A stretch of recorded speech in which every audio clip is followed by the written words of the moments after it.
नमस्कार। आज हम शरत चंद्र चट्टोपाध्याय के मशहूर उपन्यास चरित्रहीन के कुछ हिस्सों पर बात करेंगे। हाँ, और ये हिस्से हमें उस जमाने के मतलब 19th सेंचुरी के बंगाल के समाज की और किरदारों की उलझी हुई जिंदगी की एक झलक देते हैं। बिल्कुल। और ये किरदार भी, जैसे सतीश, सावित्री, उपेंद्र, सुरबाला, दिवाकर, इनके आपसी रिश्ते, उनकी बहसें और वो जो समाज के नियम थे उन पर उनके विचार। हाँ, और उनके अपने अंदर के संघर्ष। हम खास तौर पर शची के विवाह वाली जो दिक्कत थी उस पर और सतीश सावित्री के उस असामान्य से रिश्ते पर ध्यान देंगे। सही। तो चलिए इसी में थोड़ा गहरे उतरते हैं।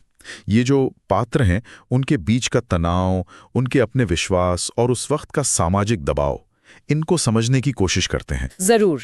सतीश और सावित्री का रिश्ता मुझे हमेशा से ही बड़ा दिलचस्प लगता है। हाँ, वो लगातार की नोक-झोंक। हाँ, कभी ईश्वर भूत पर बहस हो रही है, कभी पैसों को लेकर खींचतान। ये सिर्फ ऊपरी झगड़ा है या इसके पीछे कुछ और है, क्या लगता है? नहीं, ये सिर्फ नोक-झोंक तो बिल्कुल नहीं है, इससे कहीं ज्यादा गहरा है।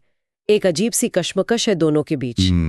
सावित्री का वो पलटकर जवाब देना, उसका स्वाभिमान, और सतीश का पल में गुस्सा होना, फिर उतनी ही जल्दी शर्मिंदा भी हो जाना, ये दिखाता है कि रिश्ता कितना अस्थिर था। वो एक वाकया है ना, जब सतीश गुस्से में सावित्री पर पैसे फेंकता है। हाँ, और फिर बाद में माफी भी मांगता है। ये उनके बीच के उस जटिल समीकरण को साफ दिखाता है। और फिर सावित्री का वो फैसला लेना कि वो मेस छोड़ देगी या सतीश का घर। हाँ, और वो कहती भी है कि नौकर चाकर के सामने ये सब ठीक नहीं लगता, अपनी जगह वो सही थी। लेकिन वो पल सबसे ज्यादा चुभता है जब सतीश उसे चरित्रहीन कह देता है। ये तो बहुत कठोर बात है। बहुत ज्यादा। और ये सिर्फ एक इल्जाम नहीं है, ये उस वक्त के समाज की वो जो सोच थी उसका एक आईना है। हाँ, कि किसी औरत के चरित्र पर सवाल उठाना कितना आसान था। बिल्कुल। और ये बात सावित्री जैसी मतलब एक मजबूत औरत को भी अंदर तक हिला देती है। ये दिखाता है कि निजी रिश्ते भी समाज के बनाए दायरों से, परिभाषाओं से कैसे जकड़े हुए थे। उनका रिश्ता एक तरह से सामाजिक नियमों को चुनौती दे रहा था और समाज उन्हें सीधे कटघरे में खड़ा कर रहा था। समाज के इन्हीं दायरों की बात करें तो शची के विवाह वाली जो समस्या है वो एक और जरूरी पहलू है। हाँ, कि उसके लंगड़ेपन की वजह से परिवार कितना परेशान है। सुरबाला, उपेंद्र सब चिंतित हैं। और यहीं पर उपेंद्र का जो नजरिया है वो उस जमाने के हिसाब से काफी प्रगतिशील लगता है। हाँ, वो अपनी पत्नी सुरबाला से और दिवाकर से भी कहता है कि शची का चरित्र, उसकी समझदारी, वो उसकी शारीरिक कमी से कहीं ज्यादा जरूरी है। सही कहा। वो मानता था कि सिर्फ बाहर की कमी देखकर किसी की पूरी जिंदगी तय कर देना ये तो अन्याय है। बिल्कुल। ये उस समय के लिए वाकई एक क्या कहते हैं, क्रांतिकारी सोच थी। ये तो पारंपरिक सोच पर सीधी चोट थी। दूसरी तरफ सुरबाला है जो शायद किताबें पढ़कर प्रेम और जीवन के बारे में कुछ अलग सोचने तो लगी है, लेकिन पूरी तरह से परंपरा से बाहर भी नहीं निकल पा रही। किरदारों के बीच सोच का ये टकराव बहुत साफ है ना? हाँ, एकदम साफ। जैसे उपेंद्र और भूपति बाबू के बीच धर्म और नैतिकता पर वो तीखी बहस होती है। बिल्कुल। और सतीश का रवैया भी तो देखिए, स्कूल नहीं जाना, हर बनी बनाई बात पर सवाल उठाना। हाँ, वो जानबूझकर जैसे लीक से हटकर चलता है।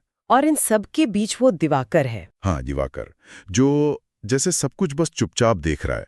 पूजा पाठ, कॉलेज का माहौल, दूसरों का बर्ताव। वो जैसे मन ही मन अपनी एक राय बना रहा है। क्या वो सिर्फ एक दर्शक है या समाज की उस चुप्पी का प्रतीक जो बहुत कुछ देखकर भी बोलती नहीं? कह सकते हैं। उसका किरदार हमें उस माहौल का एक बाहरी नजरिया तो देता ही है, पर शायद कुछ हद तक उस आम सोच को भी दिखाता है जो देखती सब है पर बोलती कम है। लेकिन असली कश्मकश तो किरदारों के अंदर चल रही है। सतीश के मन में वो गुस्सा, वो बेइज्जती का एहसास, उलझन, और फिर बाद में वो पछतावा, ग्लानि। और सावित्री, वो बाहर से कितनी मजबूत दिखती है पर अंदर का संघर्ष तो है ही, उसका स्वाभिमान, पर कभी-कभी उसकी नरमी भी दिखती है, खासकर जब सतीश बहुत टूटा हुआ लगता है। सही कहा। हर किरदार अपने अकेलेपन में, अपनी भावनाओं से, अपने विचारों से जूझ रहा है। तो कुल मिलाकर इन हिस्सों का निचोड़ यही लगता है कि किरदारों की जो अपनी इच्छाएं हैं, उनकी भावनाएं हैं, और समाज के जो सख्त नियम कायदे थे, उनके बीच एक जबरदस्त टकराव चल रहा है। और ये सतीश, सावित्री और शची के किस्सों में सबसे ज्यादा उभर कर आता है। अगर कोई एक बात जो सबसे ज्यादा याद रह जाती है तो शायद वो शची के बारे में उपेंद्र का संवाद है। हाँ, जहाँ वो शारीरिक कमी से ऊपर उठकर इंसान के गुणों और चरित्र को महत्व देता है। ये बात आज भी उतनी ही मायने रखती है। बिल्कुल। और अंत में एक सवाल शायद हम छोड़ सकते हैं सोचने के लिए, हाँ, कि उस समाज में चरित्र का असल मतलब क्या था?